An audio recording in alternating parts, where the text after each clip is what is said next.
Yesterday we were in Seiffen, the town known for its wooden toys, which lies not far from the Czech border. Today we're continuing along the Czech border on the German side of the Ore Mountains, first to Marienberg.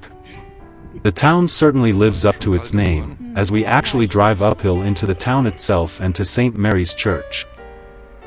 Unfortunately, the church was still closed, so I'm using a video clip from 2017, where the residents, dressed in historical clothing and accompanied by miners' music, processed into the church for a miners' service to mark Marienberg's 496th anniversary.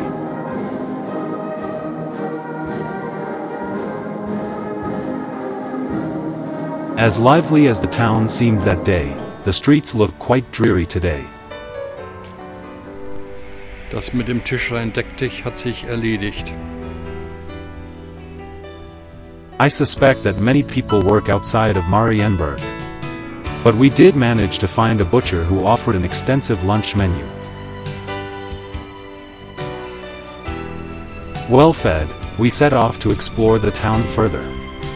The market square is unfortunately cordoned off because the Christmas market is being set up. Just as we were about to head towards the town hall, it started to rain heavily. So we decided to return to the camper van and continue our journey. Our next destination was the small town of Wolkenstein.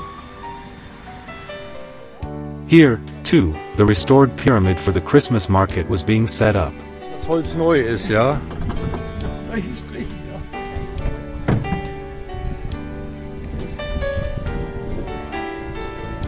Right next to it stood a historic post milestone from 1722, which indicated the distance to places like Annaberg or Marienberg in units of time and distance. On the way to the castle, I passed a brick Art Nouveau house, where Erzgebirge wooden figures were also being sold. Before reaching the castle, I came across the 17th century Basilica of Saint Bartholomew. It was currently being renovated. Nevertheless, I was able to take a look inside this church, which is enormous for such a small community. The relatively small altar, by the way, is made of marble, alabaster, and porphyry, also a special mixture of stones. I had actually planned to visit the castle and take some photos from above, but it started to rain heavily again. And so we continued along the Ore Mountains route to Annaberg-Buchholz. The next morning, the spot where we were parked was frozen, and we had 10 centimeters of snow on the roof of the camper van. It was below freezing, and my wife didn't trust the sidewalks. I went into town anyway and was surprised to find that the sidewalks and streets had already been cleared of snow. Along the way, I encountered not only several Art Nouveau buildings but also the counterpart to the post milestone from Wolkenstein. Up here by the park with its pond, the small Holy Cross Chapel stands at a crossroads. The Catholic parish office opposite also shows traces of Art Nouveau. A little further down the road, I could already see the distinctive tower of St. Anne's Church. Unfortunately, the church was closed. In the large square next to the church stands a monument to the reformer Martin Luther. At the front is one of the many shops selling or mounting wooden goods. If you can't see the shop, you can at least see the enormous Schwibbogen, candle arch, on the wall.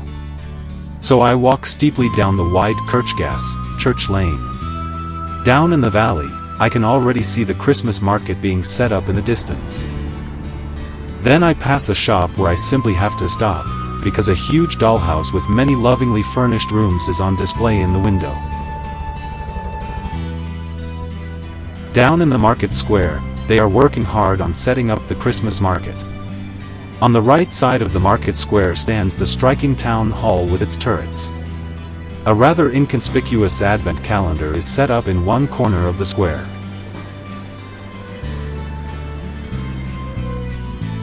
I walk a little further into the pedestrian zone.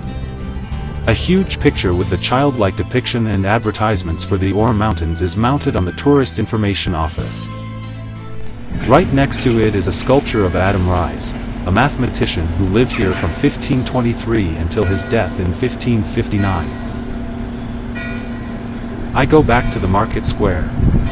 The clock on the tower of the historic town hall is just striking. I would also like to mention that the charming old town of Annaberg is part of the UNESCO World Heritage Site of the Ore Mountains mining region. The uncertain weather forecast influenced our last-minute decision to unfortunately head home early.